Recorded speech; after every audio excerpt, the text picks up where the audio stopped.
Allergy से परेशानी क्या क्या हो सकता है? इस वीडियो को देखने के बाद बहुत से डायमेंशंस चेंज होने वाले हैं। एलर्जी से क्या हो सकता है और क्या किया जा सकता है, इस विषय में हम लोग चर्चा करेंगे। कभी छींक आना, नाक से पानी आना, नाक बंद हो जाना, सांस में तकलीफ, खांसी, सर्दी, बदन में जूलपीती उठना, नोचनी होना, गैस्ट्रोइंटेस्टाइनल डिस्टर्बेंसेस, इन सब के ऊपर आज हम लोग चर्चा करेंगे और इसका कारण निवारण के बारे में हम लोग जानेंगे। मैं doctor Narendra Pandey, allergy asthma centre Kolkata की ओर से आप लोगों का स्वागत करता हूं अपने चैनल में। नए दर्शक बंधु जो आए हैं उनका मैं स्वागत करके अनुरोध करता हूं लाइक, सब्सक्राइब, कमेंट, शेयर करके जाने के लिए। पुराने दर्शक बंधु जो लाइक, सब्सक्राइब, कमेंट, शेयर कर रहे हैं उनको मैं बहुत बहुत धन्यवाद देता हूँ।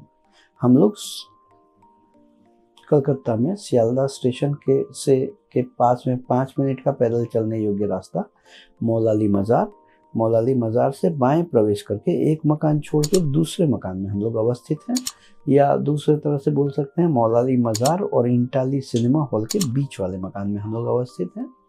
सोमवार से शनिवार तक हम लोग काम करते हैं, सुबह 11 बजे से 8 बजे तक। लेकिन हमारे यहाँ परिसेवा लेने के लिए अग्रिम अपॉइंटमेंट अनिवार्य है। अग्रिम अपॉइंटमेंट के लिए 500 रुपये ऑनलाइन जमा कराना पड़ता है, जिसके लिए आप अधिक जानकारी और अपॉइंटमेंट की सुविधा के लिए आप संपर्क कर सकते हैं नीचे दिए गए नंबर 7278034776 में। ये इस वीडियो का मतलब हुआ, हम लोग आज चर्चा करने वाले हैं एलर्जी जनित क्या क्या परेशानियां होती हैं। अभी एलर्जी जनित जैसे हम लोग जिन परेशानियों के बारे में हम बात करेंगे, ये सब परेशानी मुखौटा है, लेकिन इसका उत्सर्ग, सेंटर पॉइंट पीछे है। पीछे कहाँ है? एलर्जी जनित है। एलर्जी के वजह से ये सारे तांडव होते हैं। कौन से? छींक आना, नाक से पानी गिरना, इसको बोलते हैं एलर्जिक राइनाइटिस। छींक आना, नाक बंद हो जाना, इसको बोलते हैं एलर्जिक राइनाइटिस ब्लॉकर्स टाइप। ये नाक से पानी आते आते अचानक से गला में खराश शुरू हो जाता है। गला में खराश होते छाती में कफ बैठ जाता है, खांसी होने लगता है, सांस लेने में भी तकलीफ होता है। बहुत सारे लोगों को एक या एक से अधिक भी उपसर्ग हो सकता है।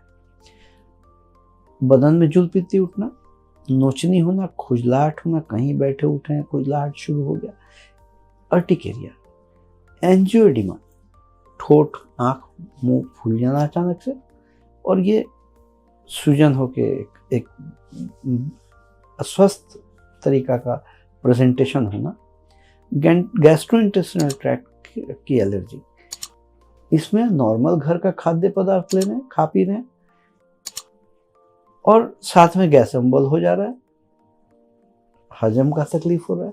दवाई दुकान से हरदम दवाइयाँ ले रहे हैं, खा रहे हैं, या डॉक्टर साहब को दिखा रहे हैं, दवा ले रहे हैं, जब तक दवा लेते हैं तब तक आराम है, उसके बाद फिर से पेट में परेशानी शुरू।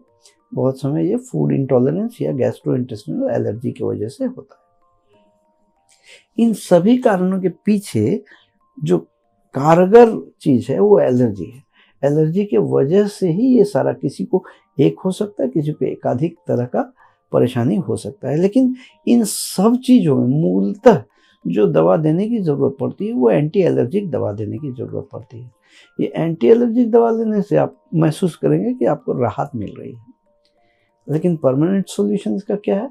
खोज के निकालना। अब एलर्जी दो तरह की होती है, एक फूड एलर्जी होती है खाद्य पदार्थ से, और एक इन्वायरमेंटल, हम लोगों के आबो हवा में जो है वो सांस के द्वारा शरीर में प्रवेश करती है। हम लोग बहुत समय एलर्जी का जांच करा लेते हैं, या डॉक्टर साहब लोग या अपने हित रिश्तेदार लोग भी सजेस्ट करते हैं कि भाई ये चीज़ खाने वाला नहीं है, एलर्जिक है, या रिपोर्ट में आया ये एलर्जिक है, और वो चीज़ खाने वाली चीज़ों को हम परहेज करना शुरू करते हैं। परहेज करने के बाद भी वो एलर्जी का उत्सर्ग रह ही जाता है, परेशानी होता ही है। तो आप परहेज करें या ना करें, परेशानी रह ही जाता है। इसके लिए ज़रूरी क्या है? क्योंकि हम लोग जो देख पाते हैं खाने पीने वाली चीज़, उसको हम परहेज कर पाते हैं। सांस तो हम बंद नहीं कर पाते हैं, सांस हमको लेना पड़ता है, और हमारे एटमॉस्फेयर में बहुत सारी चीज़ें जो सांस के द्वारा शरीर में अंदर प्रवेश करके एलर्जीज क्रिएट करता है। इसको पहचान करने के लिए हम लोगों को ज़रूरत है परीक्षण करना, modified skin prick test, allergy test. तो ये एलर्जी टेस्ट जिसके बारे में हम बात कर रहे हैं, ये मॉडिफाइड स्किन प्रिक टेस्ट है, MSPT बोलते हैं या मॉडिफाइड स्किन प्रिक टेस्ट। ये मॉडिफाइड स्किन प्रिक टेस्ट चमड़े में हम लोगों के यहाँ 144 तरह के डिफरेंट एंटीजेंस को प्लेस किया जाता है और उसको रिएक्ट किया जाता है स्किन से, और स्किन के रिएक्टिविटी से वो अपना प्रतिक्रिया देता है। तो हम लोग पहचान पाते हैं खाद्य पदार्थ और एयरबोर्न फैक्टर कौन कौन से कितने परिमाण में एलर्जी कर रहे हैं। ये modified skin prick test gold standard of allergy testing है। वर्ल्ड एलर्जी ऑर्गेनाइजेशन या वर्ल्ड हेल्थ ऑर्गेनाइजेशन द्वारा अनुमोदित जो गोल्ड स्टैंडर्ड ऑफ टेस्टिंग है वो है मॉडिफाइड स्किन प्रिक टेस्ट ही एकमात्र टेस्ट है जो एलर्जी के लिए बिल्कुल सटीक माना गया है। और ये मॉडिफाइड स्किन प्रिक टेस्ट हम लोगों के यहाँ 144 तरह का होता है। इसका चार्जेस 2500 रुपये है। कंसल्टेशन फ़ी हम लोगों का 1000 रुपये है। अभी ये मॉडिफाइड स्किन प्रिक टेस्ट करके जब हम पहचान कर लिए किन किन चीज़ों से एलर्जी हो रहा है, कितने परिमाण में हो रहा है, तो उसके बेसिस में उसके अगेंस्ट में इम्यूनिटी बनाने के लिए, शरीर में रोग प्रतिरोध क्षमता बनाने के लिए हम लोग स्लिट वैक्सीन बना के देते हैं। ये स्लिट वैक्सीन क्या है?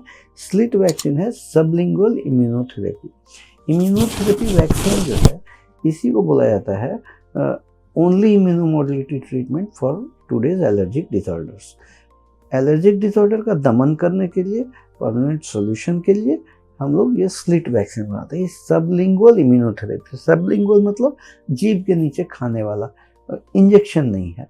ये वैक्सीन बना के हम लोग देते हैं और ये इस मॉडिफाइड स्किन प्रिक टेस्ट के रिपोर्ट के आधार पर ही हर पेशेंट के लिए अलग अलग बनता है। ये 1 साल का कोर्स का चार्जेस होता है 8000 रुपये और ये 1 साल का वैक्सीन आपको बना के दे दिया जाता है। आप अपने घर में इसका प्रयोग करते हैं, ड्रॉप्स लेते हैं। ये इनिशियली लेने के 2-3 महीने बाद से ही राहत मिलना शुरू हो जाता है और जो दवाओं का डिपेंडेंसी है वो ख़त्म होता है और 2-3 महीने बाद से ये वैक्सीन 1 साल तक चलता है। ये ट्रीटमेंट कोर्स है। 1 साल कंप्लीट होने के बाद 3 से 5 साल तक बूस्टर वैक्सीन लेने का एडवाइस दिया जाता है ताकि लाइफ लॉन्ग वापस नहीं आए और एक परमानेंट इम्यूनिटी बिल्टअप होकर शरीर में कंप्लीट हो। इस तरह का परिसेवा अगर आपको लेने का ज़रूरत पड़े तो नीचे दिए गए नंबर 7278034776 में संपर्क करके अग्रिम 500 रुपये भेज के अपॉइंटमेंट लेके आप आके ये परिसेवा ले सकते हैं। हम लोग कोलकाता में सियालदह स्टेशन के पास पैदल चलने योग्य रास्ता, मौलाली मज़ार और इंटाली सिनेमा हॉल के बीच वाले मकान में अवस्थित है और हम लोग सोमवार से शनिवार तक काम करते हैं सुबह 11 से 8 बजे तक। अपॉइंटमेंट के लिए 7278034776 में संपर्क करेंगे और अगर वीडियो पसंद आया हो तो एक लाइक बटन प्रेस करेंगे। सब्सक्राइब अगर अभी तक नहीं किया हो सब्सक्राइब बटन प्रेस करके जाएंगे। मैं doctor Narendra Pandey, allergy asthma centre Kolkata की ओर से आप लोग स्वस्थ रहें, खुशहाल रहें।